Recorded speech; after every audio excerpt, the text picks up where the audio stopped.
ભુજ તાલુકામાં આવી જ રીતે અદાણી અને એના મળતિયાઓ દ્વારા ખેતી માલિકીની જમીનમાં ગેરકાયદેસર રીતે વીજપોલ ઊભા કરી નાખવા અને પછી એમને વળતર પૂરું ન આપવું અથવા સીટ નથી ને આમ નથી ને તેમ નથી એવા બહાના કાઢી અને મળતિયાઓ વચટિયાઓ જેને દલાલ કહીએ છીએ અમે એ લોકો દ્વારા એમને દબાવી અને પૈસા પોતે ખાઈ જવું આવા ષડયંત્ર કરી અને અદાણી દ્વારા બળજબરદસ્તીપૂર્વક આ જ જમીનમાં અહીંયા આગળ વીજપોલ ઊભું કરવામાં આવતું હતું. એ પૂછા કરે જમીનના માલિકને પૂછા કર્યા વગર જ્યારે ખબર પડી ત્યારે આ કામ બંધ કરાવી દીધું છે. અને વાત રહી અહીંયા કને વળતરની, તો ન જેવી વળતર આપવાની વાત કરી છે અને વચોટિયા જે દલાલો છે એમના દ્વારા ન કોઈ કંપનીનો માણસ આવ્યો છે ન ઓથોરિટી કોઈ પર્સન વ્યક્તિ અહીંયા કને આવ્યો છે. આખી લાઈન જાય છે અને હું સરકારી તંત્રને પણ કહેવા માગું છું અને ખાસ કરીને અદાણીને કહેવા માગું છું કે આવી રીતે કોઈ ખેડૂતોને દબાવી અને તમે લાઈનો ઊભી કરશો એ વસ્તુ યોગ્ય નથી. ચોક્કસ જો બળજબરદસ્તીપૂર્વક તમે લાઈન નાખવામાં અહીંયા કને બળજબરદસ્તી ખેડૂતો ઉપર કરી તો અમે આ ખેડૂતોને સાથે રાખી અને ચોક્કસ મુદત સુધી અમે આંદોલન કરશું.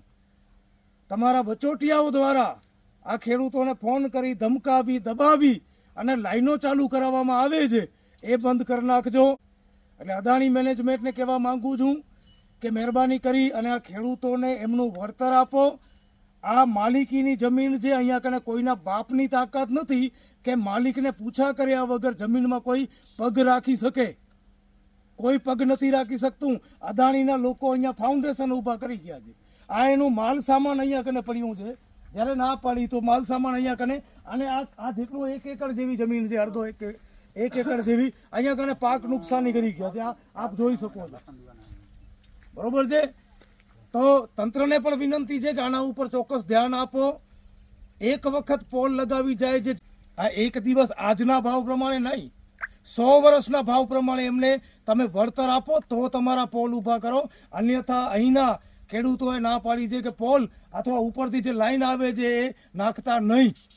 જૂની લાઈન અહીંયા કને જાય છે એનામાં પણ ઘણા ખેડૂતોને હાલ મારી સાથે જ છે, એમને પણ વળતર મળ્યું નથી.